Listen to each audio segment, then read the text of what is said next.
Yes, ladies and gentlemen, it is fantastic to be here, isn't it? Now, this is a story about a tragically flawed father who, despite being a very charismatic, very talented person, was simply no match for his vices. And the more that he tried to hide those vices from his family, the more comically obvious it just became that this dude was a serious alcoholic. So committed, so utterly committed to denying the obvious truth. I mean, he was way ahead of his time in that regard. People think Donald Trump is, the master of this art form. They have no idea that Rogier Bak was the true pioneer of denying the obvious truth. Like one time he came home, right? Clearly hiding this big bottle under his coat. Now, I'm not talking like some sort of like a big old fancy champagne bottle. I'm talking a growler, okay? If you don't know what a growler is, it's an industrial-sized bottle that manufacturers will use to transport beer in from the plant to the store or whatever, right? Now, my dad was very clever. He just cut out the middleman. He just took the growler and transported that ale straight into his belly. He was ahead of his time. He was way ahead of his time, right? Now, like one time, right, he came into the door late at night. He came home, and I confronted him. I said, "Dad, what are you hiding under your coat?" He's like, "What is this? Oh, this is nothing. This is nothing." It's like, "Well, it's clearly not nothing, Dad. It's the size of a small child. You can't just smuggle that into the house. What are you thinking? Have you nothing to declare, sir?" He said, "Shut up." I said, "Oh, my goodness, Father." I said, "Shut up. Is that really necessary, sir? That kind of language?" And then he told me, "You are way up past your bedtime. What are you even doing?" I said, "I could say the same thing to you. You're 8. Fair point. Now, my dad wasn't a mean drunk by any means. He was actually kind of like once he got drunk, he was just, I don't know, he was just kind of cool, kind of smooth, He would just pretend like everyone was his friend, like everyone was supposed to know him, like he was some sort of like a famous athlete, right? He'd just walk in the door like, "Oh, okay, yeah. No pictures, please." All right. Kobe Bryant was famous for getting up hundreds of shots before every game. He would just come in the gym early and get up shot after shot after shot after shot after shot to get his mind right before going to work. Now, my father was exactly like Kobe Bryant. Like, had a real devotion, a passion for his craft, right?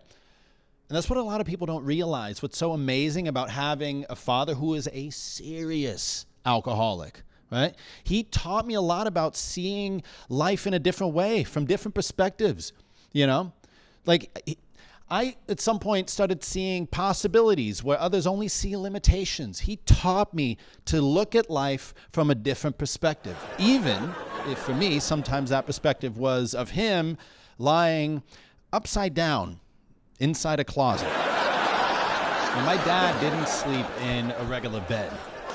He didn't even sleep in a bedroom, for that matter. Like, he didn't subscribe to society's rules, like, "Oh, you got to sleep in a bed, in a bedroom." No. He slept inside a closet. And he slept inside my mother's walk-in closet. And I asked him, I was like, "Dad, why do you even choose to sleep inside of a closet?" He's like, "What? You're just trying to be helpful, You just tell me you need something, I'll go get it for you."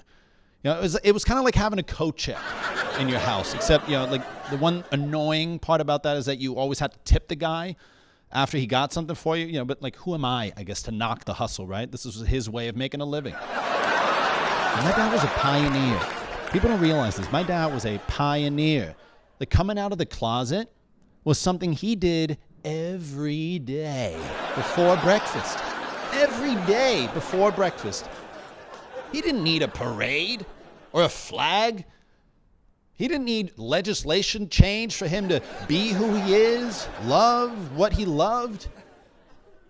He just woke up, rubbed his eyes, wondered what day it was, where he was, just got out of bed, opened the closet door, and faced the afternoon. There's no pride in that. You know, he would always tell me, he's like, Roger, I have no pride. I was like, I know, Dad. That was my father. That was a real man. But seriously, though, I mean, the alcoholism was an issue, you know, and it's not just detrimental to relationships. It also just costs a ton of money. Like, this dude would be hiding bottles everywhere, but then he'd have to buy new booze because he couldn't remember where he hid the bottles because he was so hammered at the time that he hid them. You know, it's crazy. It's like it's a self-defeating loop. It was his alcoholic's paradox, basically. I mean, I think my dad would have been a great squirrel. Actually, thinking about it, my dad was very much like a squirrel. You know, at some point I learned that squirrels hide so many nuts that they can't find them anymore. But the great thing about this is when they hide all these nuts that they subsequently can't find anymore, trees actually grow. And to me, it's amazing how nature works that way. So my dad, you know, hiding all these bottles caused my mother's resentment of him to just grow naturally. It was really, really interesting. I mean, he would hide them everywhere. Like, really, dude, inside a vase? It's like, no wonder he wanted to water the plants all the time. It's like, oh, great, plant duty, right? It's like, Dad, you just watered the plants this morning. It's like, yeah, but, you know, plants need a lot of love. It's like, but I don't think you water plants with a straw, though, Dad. It's like, I think I know what I'm doing. Okay, thanks very much. But, I mean, it got to the point where it was downright impressive, okay? The creativity that he had in hiding all these bottles. At some point, I just found myself sort of standing back and applauding the guy for his creativity. It's like, seriously, dude? Inside a sock drawer? Seriously, dude? You dug a hole in the yard? What are you, a German tourist at the beach? Seriously, dude? Below my bed? Below my bed, where the monsters are. So you knew I wouldn't look there.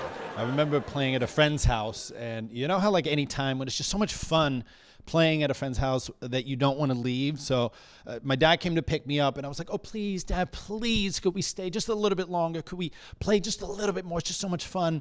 But he had the regular parent spiel. He's like, no, you know, we got to get going, and your mother's going to kill me if she finds out that I let you stay up late. And by the way, we don't want to overstay our welcome. And then my friend's parents said the magic words. They were like, oh, that's okay. How about a glass of wine? 2 hours later. So we finally head home, right? And I was supposed to get on the back of his bike, but I saw that he had a kind of a hard time finding his balance. Now, he looked to me like what I imagine Amy Winehouse would have looked like on a unicycle, on a skating rink, after pulling an all-nighter, something like that, you know? But so, like, he was going to pedal and get up to speed so I could jump on the back, but I saw that he got off to a terrible start, and he swerved all the way to the left and then back to the right. But you know how you overcompensate in life for lack of self-respect? So he swerved all the way back to the left and then rolled off the bike into the neighbor's yard. Now, this is where that alcohol-fueled determination really kicked in for me for the first time when I saw this. Did that embarrassing fall stop him? No, absolutely not. No way. He just got up, got that dirt off his shoulder, realized he fucked up, and turned the corner. And as soon as we got around the corner, he was like, oh, God. He realized he forgot to go to the bathroom at my friend's house before we left. So he's like, gotta go. There's a fence. Zip. Now, at this time in my life, when I was that small, I was just horribly afraid of doing anything wrong, of breaking any rules. So as he's peeing, halfway drunk, still reeling from falling off his bike just seconds ago, I'm standing next to him going, Dad, you can't do this. This is not okay. I'm going to tell Mom. And so as he's peeing, halfway drunk, still reeling from falling off his bike just seconds ago, he's yelling at me going, go ahead, tell Mom. Then I might as well pack my bags tonight because she's going to throw me the fuck out. And so as he's peeing, still halfway drunk, reeling from falling off his bike just seconds ago. I am standing next to him, crying my eyes out in the middle of the street, waiting for him to finish peeing. Now, it was at this moment that I made the solemn promise to myself to never be like him. And to this day, I'm very proud to say, to this day, I will not pee against a fence while a little kid is screaming at me. I mean, it wasn't all fun and games, though, you know, between like the peeing in people's yards and, you know, rolling off the bike. I mean, we hit a bit of a rough patch, you know. Like as soon as my dad stopped getting work as a journalist, he broke his hand. Or, I mean, sometimes like it seems like he broke his hand and then stopped getting work. Like somehow the two are always sort of intrinsically connected in my mind. But eventually he had this purple cast around his hand that he could just put on and take off. And I remember it smelled horribly. It was terrible. And it was kind of sticky too. It's like, what happened there? I don't know. But I guess it was, you know, because of it was his dominant hand and he just used it a lot, you know, like writing and stuff. But I mean, whatever a dad does or doesn't do with his dominant hand behind his desk during dad time, that's none of my business. That's dad's business, right? But so you notice it, like it was very noticeable. Like as this lingered on, his drinking got worse and so did his reckless behavior. Now, one night we were driving home from my brother's house after my dad had had several glasses of wine. And you know, there was this nagging voice in the back of my head saying, like, do not get in the car with this guy. But because we all remember what happened when I tried to get on the back of his bike, right? So, but I still did it, you know, against my better 8-year-old judgment. And so at some point we're speeding down the highway, and apparently he didn't see this huge lit up portable sign that the road workers had installed to signal a lane closure. And I saw it very clearly because I have eyes. But so I yelled at him. Like he's speeding down the highway. I yell at him. I said, Dad, look at the sign. You don't see this huge sign? You're going to hit it. And what it seemed like the last moment to me, he hit the brakes. He swerved to the left, like towards the guardrail, and then overcompensated, for a lack of self-respect in life, overcompensated to the right, and we barely missed that sign that would have certainly killed us both. Now, we drove past it. I'm crying my eyes out. I'm yelling at him like, Dad, how did you not see this sign? You could have killed us. And he looked at me with that calm look in his face. I told you about like the alcohol-fueled confidence, right? The different way of looking at things, a different perspective. He looked at me very calmly. He said, Roger, kiddo, you're thinking about the wrong thing. You're worried about me hitting that sign back there, while you should be worried about finding a bathroom.